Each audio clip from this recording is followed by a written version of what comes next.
she muttered happily to the spaniel. "Better go and say hello. Come on, Lolly." She didn't hurry. It was too hot for that. Penn would come to meet her in a minute, when she judged that Laurie wouldn't feel abandoned.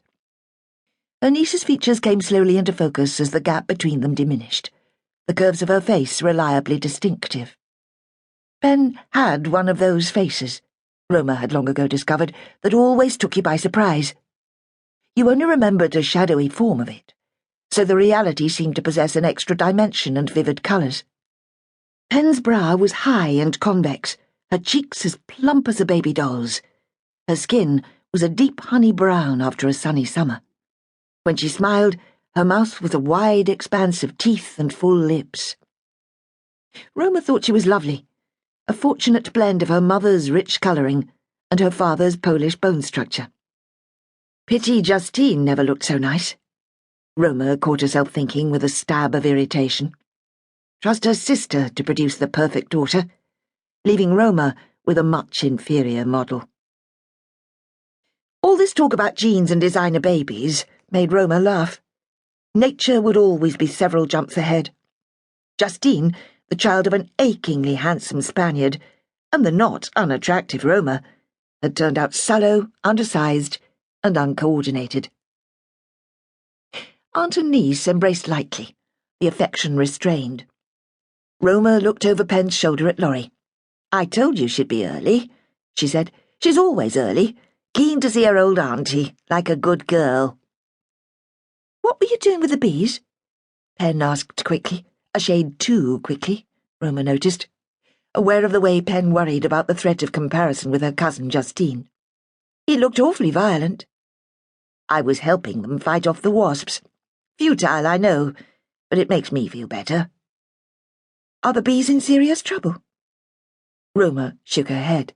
"Not really, in the long term, but it's a dreadful nuisance for them, and it's sure to interrupt their work. By this time next month, the wasps will have mostly died off. I should probably feel sorry for them. They haven't got anything like the organisation of the bees. But I don't. I hate them. I like killing them just for the sake of it." Penn tutted, her shock only half simulated.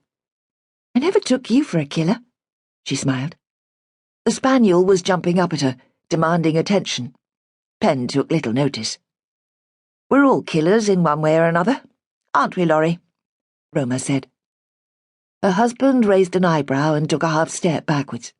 "Steady on," he protested. "Speak for yourself." "Tush!" Roma derided him and began to say something more before stopping herself. "Well, let's go and have a cup of tea, then. Or lemonade. I think there's some left in the fridge." The threesome sat in the tight little courtyard between the back of the cottage and the wall surrounding the vegetable garden. Roma defiantly positioning herself in full sunshine. The others, including the dog, edging sideways into a patch of shade. Penn made routinely approving remarks about the garden and the glorious location they'd found for themselves, and waited for the questions to begin. "What did you say this woman was called? Your long-lost cousin on your father's side?" Roma finally inquired. "It all sounds a bit peculiar to me." "She's called Karen, and she's the daughter of Daddy's sister, Aunt Miriam. You must have met her now and then." Roma blinked slowly. "I suppose I did," she agreed. "Wasn't there a funeral? Somebody's father? I got roped in to mind all you infants while everyone went off to the church." Penn considered. "Probably that was Karen's granddad, Aunt Miriam's father-in-law. My dad would have gone because he does things like that.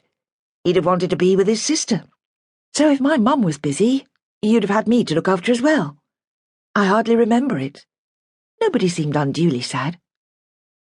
"Miriam looked like you do now," Roma said slowly. "Same round cheeks and bouncy hair.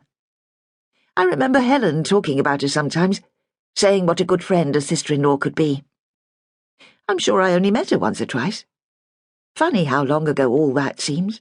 Another lifetime. So this long-lost cousin is Miriam's daughter." "She isn't really long-lost.